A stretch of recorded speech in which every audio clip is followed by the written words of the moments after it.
আসসালামু আলাইকুম।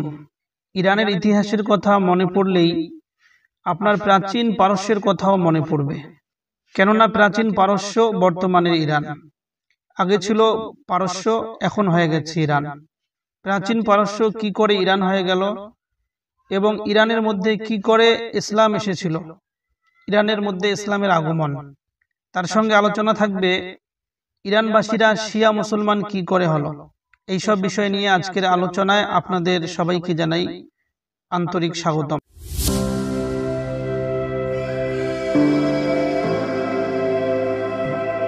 সুপ্রিয় দর্শক, বর্তমানের ইরান ছিল প্রাচীন পারস্য, আর এই পারস্য প্রাচীন নিনেভের অসিরীয় সাম্রাজ্যের অধীনে ছিল। খ্রিস্ট জন্মের 500 অথবা 600 বছর আগে এই পারসিকবাসীরা তাদের সম্রাট অসিরীয়দের হটিয়ে নিনেভ দখল করে নেয়। নিনেভ ছিল একটি বিশাল বড় সাম্রাজ্য এবং এই পারস্য বা ইরানবাসী পারসিকরা একটি বিশাল বড় সাম্রাজ্য সেখানে স্থাপন করে। সেই সময় ইরানবাসীদের ধর্ম ছিল জরাথ্রুস্ট্র ধর্ম। এই পারস্যবাসী পার্সিয়ানরা 220 বছর ধরে এই পারস্যের শাসন চালিয়েছিল। পৃথিবীর যাবতীয় জিনিসকে একদিন মৃত্যুর স্বাদ আস্বাদন করতে হয়, জন্ম যারই হয় তারই মৃত্যু হয়। সেই নিয়ম মেনে অবশেষে মেসিডোনিয়ান সম্রাট আলেকজান্ডার এই পার্সিয়ানদের শাসনকেও ধ্বংস করে দেয়। এখন শুরু হয় পারস্যের মধ্যে সম্রাট আলেকজান্ডারের শাসন। কিছুকাল শাসনের পরে সম্রাটের মৃত্যু হয়ে যায় এবং আলেকজান্ডারের সেনাপতিরা তার রাজ্যকে পরস্পরে ভাগ বটোয়ারা করে নেয়। এরা খ্রিস্ট জন্মের 3য় শতাব্দী পর্যন্ত এই পারস্যের মধ্যে শাসন চালাতে থাকে। অনেক বড় শাসন ছিল এদের। খ্রিস্টীয় 3য় শতকে পারস্যে আবার জাতীয় জাগরণ তৈরি হয়। এই জাতীয় জাগরণের ফলে আবার পার্সিয়ানরা নতুন একটি শাসন ব্যবস্থা স্থাপন করে, আর এই শাসন ব্যবস্থাটির নাম ছিল সাসানিদ রাজবংশের শাসন ব্যবস্থা। এরা ছিল স্থানীয় পার্সিয়ান। এরা পারস্যের মধ্যে 400 বছর যাবত শাসন চালায়। বিশাল বড় একটা সময়, 400 বছর দীর্ঘকাল পারস্য শাসন করে। সাসানিদ বংশের গৌরব তখন অস্তমিত প্রায়, আর মনে হয় বেশি দিন টিকবে না। ইতিহাসের নিয়ম মেনে তাদেরও অস্ত যাওয়ার সময় চলে এসেছে। এমন সময় আরবে ইসলাম নামক একটি নতুন সূর্যের উদয় হয়।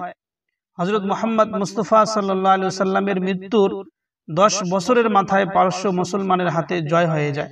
মুসলমানেরা পারস্যের মধ্যে হামলা করে এবং মুসলমানেরা এই পারস্যকে জয় করে নেয়।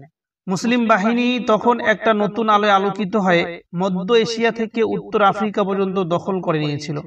এতক্ষণ পর্যন্ত যাহা কিছু আলোচনা হলো একটা লম্বা সময়ের কথা। এই এতকাল পর্যন্ত পারস্যবাসীদের ধর্ম ছিল জরাথ্রুস্ট্র ধর্ম। মাঝখানে অনেকগুলো সম্রাটের পালাবদল হয়েছে এই পারস্যের মধ্যে, কিন্তু পারস্যবাসীদের ধর্মের মধ্যে কোনো পরিবর্তন আসে নাই, বরং তারা তার পৌত্তলিক ধর্ম জরাথ্রুস্ট্রের মধ্যেই ছিল। কিন্তু পারস্য ইসলামের হাতে জয় হওয়ার পরে পরেই পারস্যের এই প্রাচীন জরাথ্রুস্ট্র ধর্ম পরাজয় হয়ে যায় এবং ইসলাম বিজয় পেয়ে যায়। ফলে পারস্যবাসীরা জরাথ্রুস্ট্র ধর্ম ছেড়ে দিয়ে ইসলামের ছায়াতলে আশ্রয় নেয়। এর ফলে এখন থেকে পারস্যবাসীদের ধর্ম হয়ে যায় ইসলাম। পারস্য যখন মুসলমানদের হাতে, তখন বাগদাদ নগরী হয়েছিল মুসলমান খলিফা আমিরুল মুমিনিনদের রাজধানী। কিন্তু 9ম খ্রিস্ট শতাব্দীতে বাগদাদের সাম্রাজ্য যখন ধ্বংস হয়ে যায়, তখন পারস্য সাম্রাজ্য টুকরো টুকরো হয়ে বিভিন্ন রাজ্য এর তৈরি হয়ে যায়। মুসলিম খলিফাদের সময় শেষ। সেই সময় পূর্বাঞ্চলের তুর্কিরা পারস্য সাম্রাজ্য দখল করে এবং এই তুর্কিদের পরে এই পারস্য সাম্রাজ্য সেলজুকদের অধীনে চলে আসে। সেলজুকদের হাতে কিছুদিন থাকার পরে, প্রায় 150 বছর সেলজুকদের হাতে এই পারস্য সাম্রাজ্য থাকার পরে, দ্বাদশ শতাব্দীর শেষের দিকে আবার এক তুর্কি উপজাতি সেলজুকদের হটিয়ে খাওয়ারিজাম রাজ্য স্থাপন করে এই পারস্যের মধ্যে। কিন্তু এই খাওয়ারিজাম রাজ্য বেশি দিন টিকতে পারে না। খাওয়ারিজাম রাজ্য বেশি দিন না টেকার কারণ হইল, খাওয়ারিজাম রাজাদের মধ্য থেকে কেউ একজন চেঙ্গিস খানের একটি দূতকে অপমান করেছিল, আর চেঙ্গিস খান সেই রাগে পারস্যকে ছারখার করে দেয়। পরে পারস্যের বিভিন্ন এলাকার মধ্যে চেঙ্গিস খানের শাসন চলে আসে। এই চেঙ্গিস খানের মৃত্যুর পর চেঙ্গিস খানের যে রাজত্ব, সেটা তার সন্তানদের মাঝে ভাগ বটোয়ারা করে দেওয়া হয়। পারস্য এবং আশেপাশের যেগুলো এলাকা থাকে, এই এলাকাগুলো হালাকু খানের ভাগের মধ্যে চলে আসে। হালাকু খা বংশধর থেকেই ইলখান রাজবংশের সূচনা হয়। এই ইলখান রাজবংশ রাজারা প্রথমে নিজের মঙ্গল পৌত্তলিক ধর্মের মধ্যে থাকলেও পরে মুসলমান হয়ে যায়। এখান থেকে মঙ্গল মুসলমান হওয়া শুরু হয়ে যায় এবং ইলখান রাজবংশের রাজত্ব ধ্বংস হয় তাইমুর লং এর হাতে। তাইমুর লং এর এক সন্তানের নাম ছিল শাহরুখ। পরবর্তীতে এই তাইমুরিদ রাজাদের হাতেই পারস্য রাজ্য শাসন হতে থাকে। এরা ছিল অন্য এলাকার লোক, তাই স্থানীয় পার্সিয়ানরা এদের শাসনকে কবুল করতে পারেনি এবং এদের উপরে বিভিন্ন প্রকারে হামলা চালাতে শুরু করে। অবশেষে ১৬০০ শতাব্দীতে তাইমুরিদদের হটিয়ে একজন স্থানীয় আবার পার্সিয়ান রাজ সিংহাসনে বসে, আর এই রাজবংশকে বলা হয় সাফাবি রাজবংশ। ১৭২৫ সালের কাছাকাছি এই সাফাবি রাজবংশের পতন হয়। তখন আফগানিস্তান শাসিত ছিল এই সাফাবি বংশধরের অধীনে।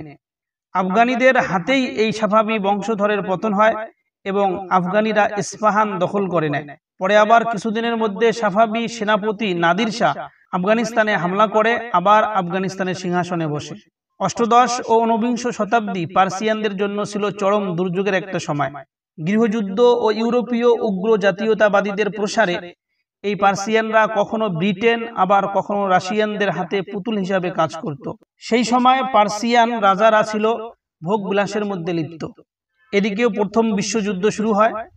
দুর্বল পার্সিয়ানরা ঘোষণা দেয়, এই প্রথম বিশ্বযুদ্ধের মধ্যে পার্সিয়ানরা বলে, আমরা নিরপেক্ষ থাকব, কোনো পক্ষবাদী হব না, কারো পক্ষ হয়ে যুদ্ধের মধ্যে অংশগ্রহণ করব না। কিন্তু সেই সময় পার্সিয়ানদের এই অবস্থা ছিল না যে কেউ তার কথা শুনবে। অবশেষে জোরমূলক বিদেশিরা পারস্যের মধ্যে ঢুকে যুদ্ধ করতে শুরু করে। যখন প্রথম বিশ্বযুদ্ধ শেষ হয় তখন ব্রিটেন উদ্যোগ নেয় যে পারস্যকে নিজের রক্ষণাধীন রাজ্য হিসেবে ঘোষণা দেবে, কিন্তু নানা কারণে তা সম্ভব হয় না। ১৯২১ সালে পার্সিয়ান একজন সাধারণ সেনা যার নাম রেজা শাহ ছিল, সেই রেজা শাহ আকস্মিক বিখ্যাত হয়ে ওঠে এবং সেনাবাহিনীর মধ্যে সে কর্তৃত্ব লাভ করে। পরে এই রেজা শাহ পারস্যের প্রধানমন্ত্রী হয় এবং এই রেজা শাহ একটি সরকারি প্রজ্ঞাপনে পারস্যের নাম ইরানে পরিবর্তন করে। এখান থেকেই পারস্যের নাম ইরান হয়ে যায়। এই পারস্যের নাম ইরান যে নাম বানিয়েছিল তার নাম ছিল রেজা শাহ পাহলেভি। এটা হলো আধুনিক ইরানের ইতিহাস, কি করে পারস্য থেকে ইরান হয়েছিল এবং পারস্যের মধ্যে কি করে মুসলমান রাজত্ব এসেছিল, ইরানবাসীরা কি করে শিয়া হলো এবং ইরানের সঙ্গে ইসরায়েলের শত্রুতার রহস্য কি, এ বিষয়ে আগামীতে আলোচনা হবে ইনশাআল্লাহ। আগামী এপিসোডে যে আলোচনা হবে সেটি হইল ইরানের মধ্যে আমরা যে শিয়া বহু সংখ্যক লোক দেখি, এই লোকগুলো কি আগে থেকেই বহু সংখ্যক শিয়া ছিল নাকি পরবর্তীতে হয়েছে? শিয়া বহুল ইরান কি করে হলো সে নিয়ে আলোচনা হবে।